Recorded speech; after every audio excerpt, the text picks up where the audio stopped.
Hello and welcome to another installment of The Crazy Math Lady.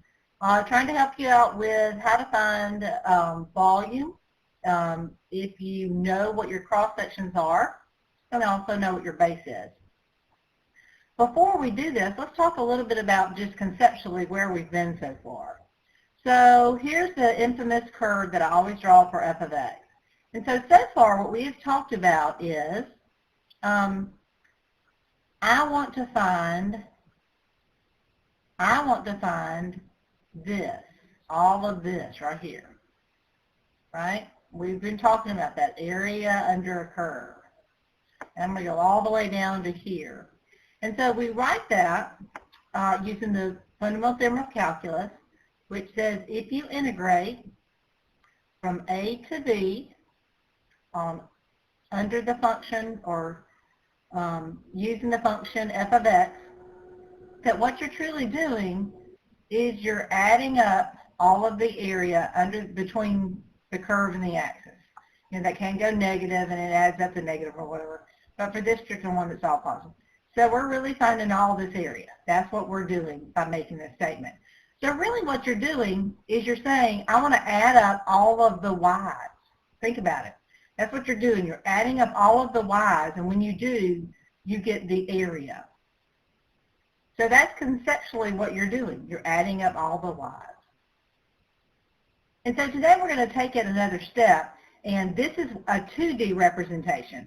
So the next thing we're going to do is find the volume of objects, okay? So this is adding up all the y's, and we get area. That's a 2D. And today we're going to talk about finding the volume of a solid. And this really requires a visual, so let me kind of show you what's going to happen, because I cannot draw this very well. Right? So this is something called calculus in motion, and I'm going to kind of make it go back to where it was. I don't know if I can. Reset. There we go. I'm going to reset. Okay. So let's say that you have a base that is a circle. That's the bottom of your object. Okay? And coming out at you are going to be squares for this particular problem. Because see down there where it says circle with squares, that means that the things coming out at you are squares. And that's really hard for me to see. So I'm going to drop this so you can see it sideways. See, there you go. That's what we saw when we first began. And so what happens is, if you draw infinitely many of these squares on this base, then what you end up doing is making, see, all those different squares. We're going to have as many squares as we can. And if we could do as many as we could and make it as thin as we could, then we could make this object that we're going to make a solid object, which is really cool and very hard for me to draw. So, see, all the squares together make the solid. And there are your 4 squares that were in there in the beginning. And so let's look at that from the top. So that's a very odd-shaped little building. And this thing is made from the squares coming out of that circular base. Look at that again. That's very odd looking. So it kind of starts off real small, and it's rounded kind of at the top, like an amphitheater or something. It's kind of very interesting. Right? So what we want to do is find the volume of this. And that's very similar to the problem that's on page 175 of Master Math Mentor. Okay? Matter of fact, we have a circular base, and we're going to start off talking about the squares coming out at you. Okay? So if you have squares coming out at you, what you want to do, let's draw a representative of that, of one of the squares, like one of those squares that we just saw. That's very thick. Okay, maybe make that down. Oh, that's good. Okay, so there's that, and I'm going to erase that real fast. I'm actually going to use a line because I can't draw something. So that is going to be the bottom of the square that's coming out at you. So what we're going to do is we're going to add up, because isn't that what integration does? It adds up. But instead of adding up the y's, we're going to add up areas of squares. We're going to add up areas of squares because all of the objects coming out at you are squares. And if you stacked all those squares on top of each other, you would make that volume of that solid that we saw. So let's look at that again. And let's go back and reset. Okay, so I want to see the squares. So what you're doing is you're thinking, I want to find the area of that square and the area of that square. And if you stack them all up, if you stack all those squares up, you will find the volume of that solid. So we're finding the area of each square and adding them all up. Okay, that's kind of what we're doing. All right. So we're going to add up the areas of squares. And because of the symmetry, I'm going to make this easy on me. See how we're going from -5 to 5? We're just going to go from 0 to 5, and we're going to double it because you always want to work smarter if you can. So what is the area of a square? That's our next thing we're going to figure out. So let's see, I'm going from 0 to 5. The area of a square is side squared. And so our job is to figure out what is the side of the square, this black representation, because remember it's coming out at you, right? Coming out at you. So how long is this? How long is this? Well, I do know that the length from here to here is this solid for y. So that's y equals the square root of 25 minus x squared. That is the distance from here to here. So, if that is the square root of 25 minus x squared, and that's symmetrical, then S, the side, is going to be 2 of those. So when we get ready to find the area of that square, we're going to write the integral from 0 to 5.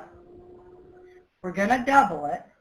And for where it says s squared, we're going to put 2 square root of 25 minus x squared.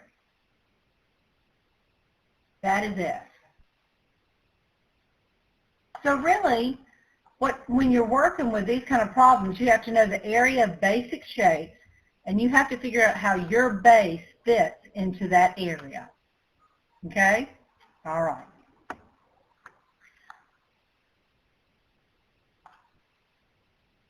All right, so let's look at the semicircle. If we want to find areas of semicircles, then you have to go over and say, okay, what is the area of a semicircle?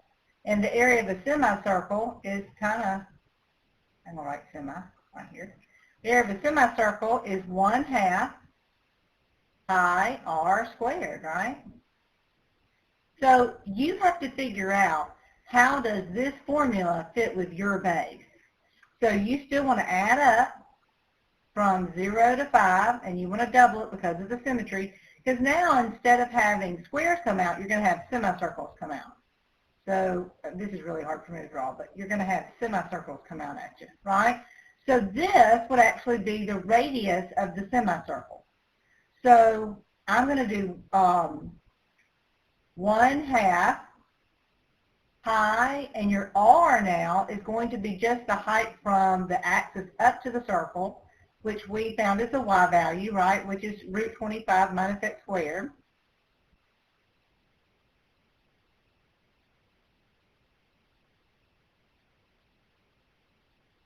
And so that's 1/2 pi r squared.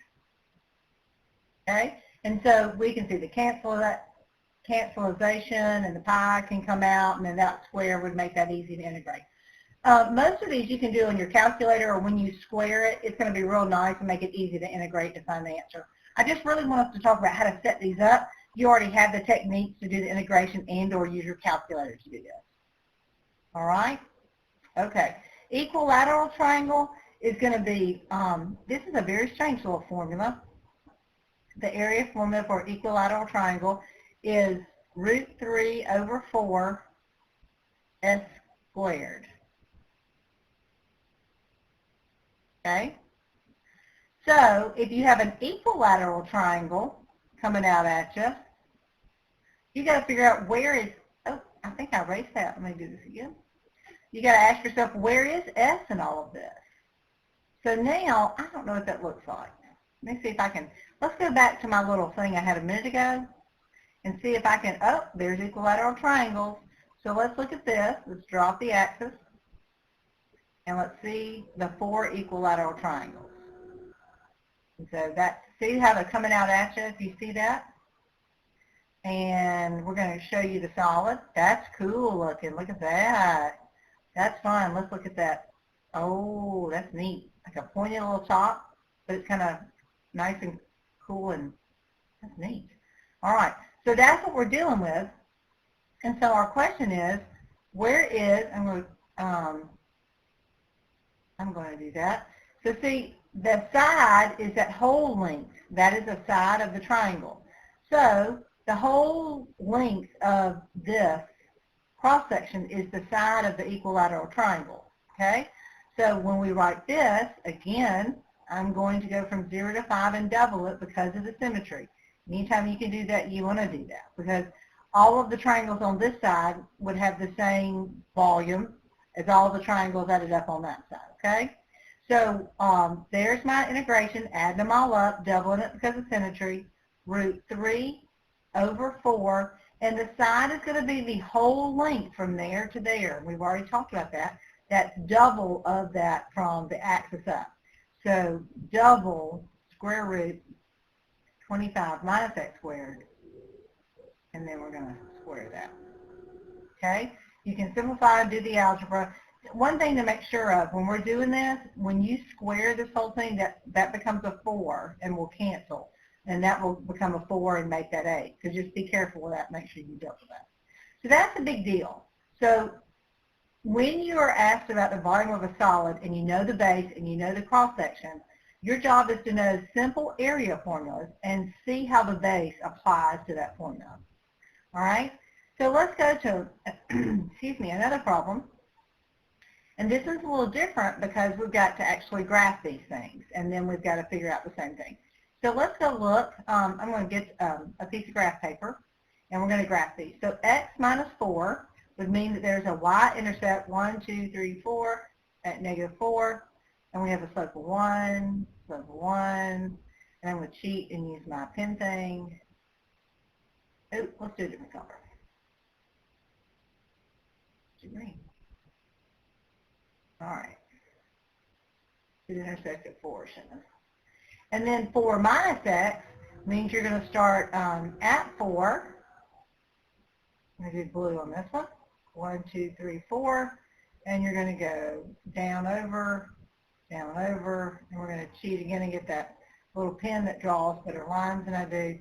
And I'm seeing that they intersect at x equals 4. There we go.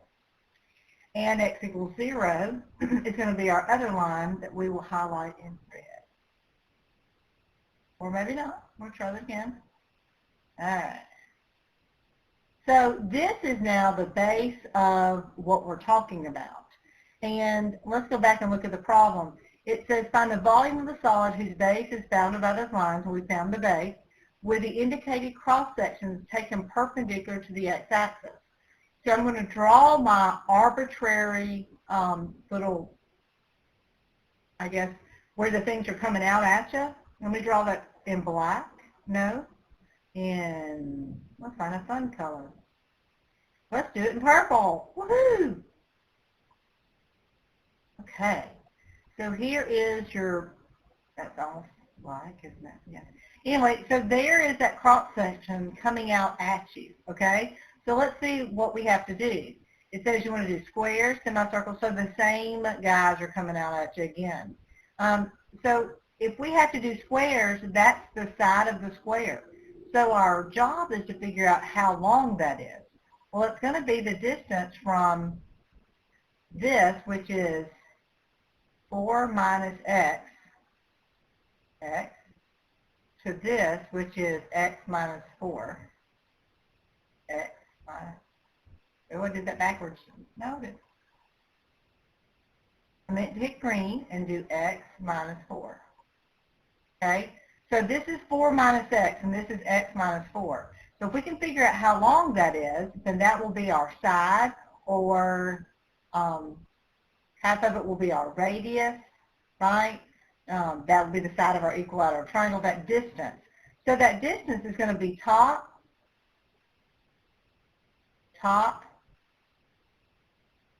minus the bottom. Top is that distance.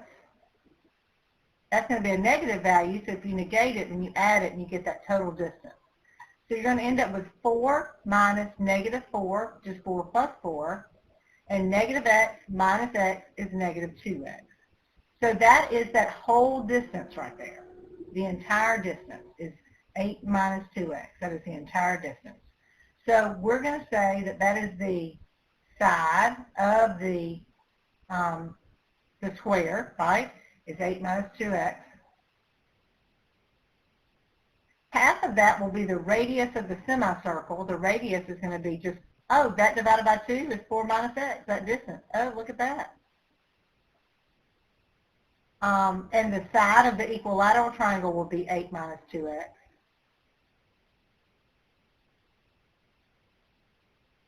So if we want to find the volume of those solids, then we have to know the area of a square, which is side squared, the area of a semicircle, which is 1/2 pi r squared, and the area of the equilateral triangle is √3/4 side squared. And so now we're going to find the volume of all these. So the volume is to add up from 0 to 4. This is 0, so we're going to add up all these little guys from 0 to 4.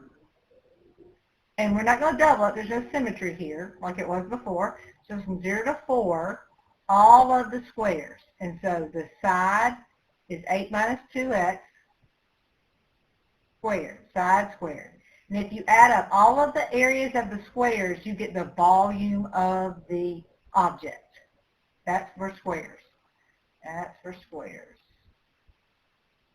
If you want the volume of the semicircle, then you're going to add up from 0 to 4 all the areas of 1/2 pi, and your r is 4 minus x squared. And then if you want to find the volume of the equilateral triangles, not showing very well today, sorry about that, then that's going to be add up all the areas from 0 to 4 of √3/4, and the side again is 8 minus 2x squared. So these aren't really hard once you draw them and figure out what the base is. You just have to figure out how the base relates to the area formula. And when you add up all the areas, you get volume.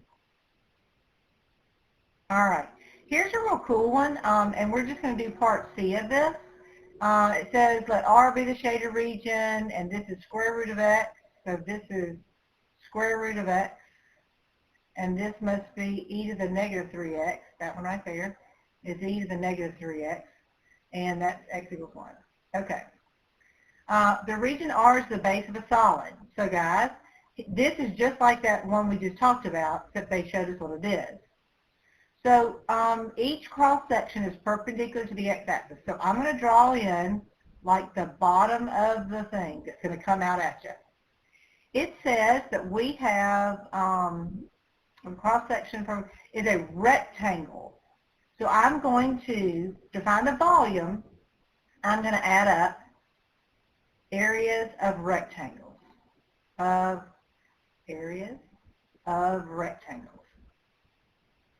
That's what's coming out at you with respect to x, because it's perpendicular to x. So I wish I knew how to find the area of a rectangle, but I do. It's just the length times the width, right? So it says the height is 5 times the length of the base. So that means, what is the base? Well, how long is this? The base of this is going to be top minus bottom. So it's going to be square root of x minus e to the negative 3x. E to the negative 3x. And so I need base times height. So height here, height is 5 times the length. That's what it says. Height is equals 5 times the length. That's 5 times the length of the base. So if I want to find the volume of this, then I'm just going to do volume is equal to the integral from, and I do have to find this intersection point. This is a question 1. This is a question 1, which means this is calculator active, so you're going to need to go get your calculator to find that point. We're going to find that, say that point is AB, that intersection point is AB. So I'm going to go from A to 1, because I'm going to add up all these little people that are coming out at me, right, from this intersection point, which you're going to have to find with your calculator, all the way to 1. And the area of the rectangle is base root x minus e to the negative 3x times height, which is 5, times root x minus e to the negative 3x. And yes, you can simplify this by saying it's 5 times that squared, that's fine. But you got to go find that intersection point and make sure you put that correct to 3 decimal places. So I hope this has helped just kind of see the general sense of what you're doing. You're adding up areas of objects and you're stacking them together, just kind of like when you go to the deli department and you say, I'm going to slice this ham. If you slice the ham really thin and then put each slice on each other, you would have the volume of the ham. So that's kind of what we're doing. So I hope this has helped. The next video will be revolving around an axis. Talk to you later.